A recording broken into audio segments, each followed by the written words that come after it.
Hello, my name is Blake. I've hiked over 20,000 miles, including multiple through hikes of the Appalachian Trail, 5,000 miles on the Pacific Crest Trail, and a bunch of other trails that maybe you've heard of and maybe you haven't. This is a few things that I wish I knew before my first through hike. Number one, train before you hike. I know you'll go on forums and you'll see lots of people that are like, oh, you can just show up and do it. While that is true, you have to keep in mind that most of the people that are posting are successful. And some trails have upwards of a 75% failure rate. That means only 1 out of 4 people who start the trail with the intention of through hiking actually finish. So because of that, there's these 75% of people that quit. And from having been there, one of the huge reasons is for physical fitness. You really should try to train. It'll really do you that best. If you have like a bum knee or whatever, get out and train. It'll really help you. Start today. Number two, don't be afraid of starting alone. I feel like there's always this fear of starting alone, particularly if you're on the Appalachian Trail or the Pacific Crest Trail. There will be other people around. Everybody will kind of camp near some water sources. On the AT, people almost always camp in the shelter or near the shelter. So you'll meet people. They'll all be in the same boat. I promise you, even though it's like, what do I do? What do I do?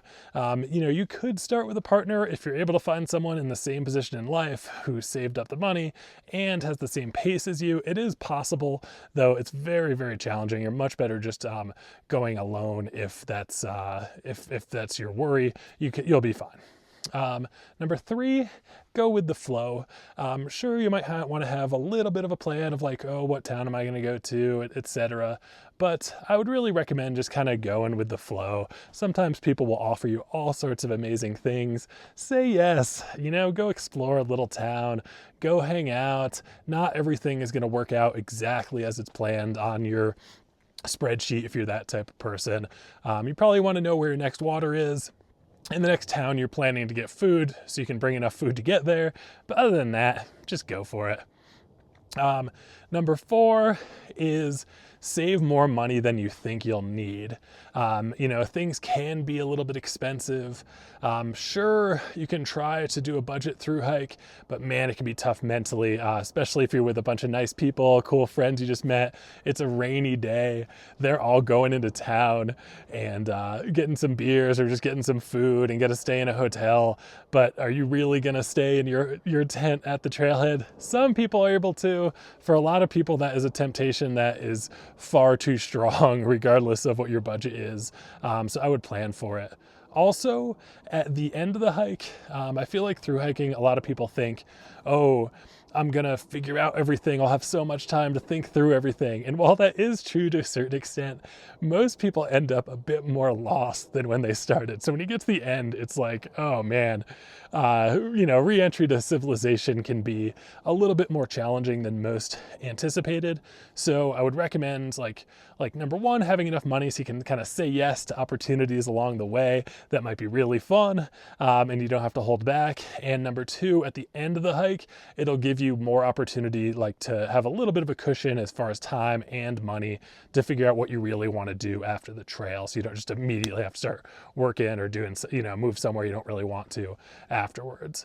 Last but not least, and this one's a hot take, is gear matters less than a lot of people think. Sure, gear is important. You want to go fairly lightweight, but to be honest, spending an extra $400 or $500 for like 6 ounces saved on a tent, a strong mindset and just better training, you won't notice those 6 ounces. So, I know that that is a very hot take and people get obsessed. And while gear is important, it is not the end all. You don't have to spend like $20,000 and it doesn't really matter that much. People finish through hikes with all sorts of different types of gear. If you're not going for like a fastest known time, and as long as you're not, have a pack that's like 40% of your body weight, you should be good to go.